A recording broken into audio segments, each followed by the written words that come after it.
আসসালামু আলাইকুম, welcome back to my page me food. এই তো নতুন আরেকটি ভিডিও নিয়ে চলে আসলাম আপনাদের সাথে শেয়ার করার জন্য। ওই যে আপনাদের সাথে যেটা শেয়ার করেছি সবজি টুকিটাকি বাজার করেছি, সেটাই আজকে সিম তরকারিটা সেটা রান্না করছি। রুই মাছগুলো ভেজে নিয়েছি আমি। এখানে আমি একটা প্যানে তেল দিয়ে পেঁয়াজ ভেজে নিয়ে আদা রসুনের পেস্ট এবং সব ধরনের মশলা দিয়ে ভালো করে কষিয়ে নিচ্ছি। তো এখানে একটু পানি দিয়ে দিচ্ছি কষানোর জন্য। এখন স্বাদ মতো লবণ দিয়ে দিচ্ছি। ফ্রোজেন টমেটো দিয়ে দিচ্ছি আমি এখানে, গলে যাবে একটু পরেই। যাই হোক, এই তো কষানো হয়ে গেছে। এখন এই যে কেটে রাখা সিম আলুগুলো ওয়াশ করে রেখেছিলাম সেগুলো আমি দিয়ে দিয়েছি। আমি এখন এগুলো কষিয়ে নেব ভালো করে, মশলার সাথে তরকারিগুলো কষিয়ে নেব।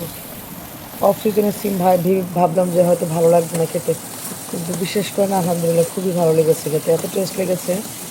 আর সুন্দর গলেও গেছে। অনেক আছে না যে কোলেস্ট্রল থাকে, গলতে চায় না বা হয় না, কেমন থাকে সব কিছু, তো সেরকম না, সবগুলো খুব সুন্দর মতো হয়েছে মাশাল্লাহ। তো কষানো হয়ে গেছে, এই পর্যায়ে আমি পানি দিয়ে দিচ্ছি পরিমাণ মতো।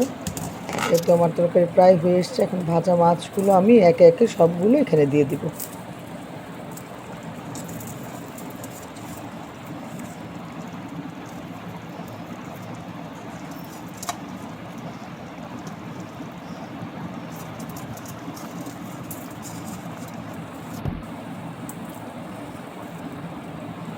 জায়গা হচ্ছিল না মাছে, এমন অবস্থা। মাছগুলো বেশ বড় বড়ই ছিল।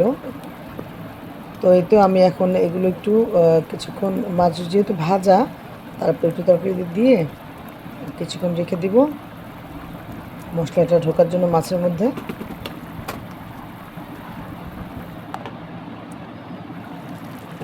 এই তো তরকারিটা হয়ে এসছে প্রায়। তো এই পর্যায়ে এখানে আমি টালা জিরা যে ফাঁকিটা আছে সেটা আমি দিয়ে দিব এখন। যেহেতু আমার রান্না হয়ে এসছে, হয়ে গেছে মাশাআল্লাহ, খুবই টেস্ট হয়েছে এবং খুবই ভালো লেগেছে খেতে, একটু ভিন্ন রকম টেস্ট। ভালো থাকবেন সবাই, থ্যাংকস ফর ওয়াচিং, আল্লাহ হাফেজ।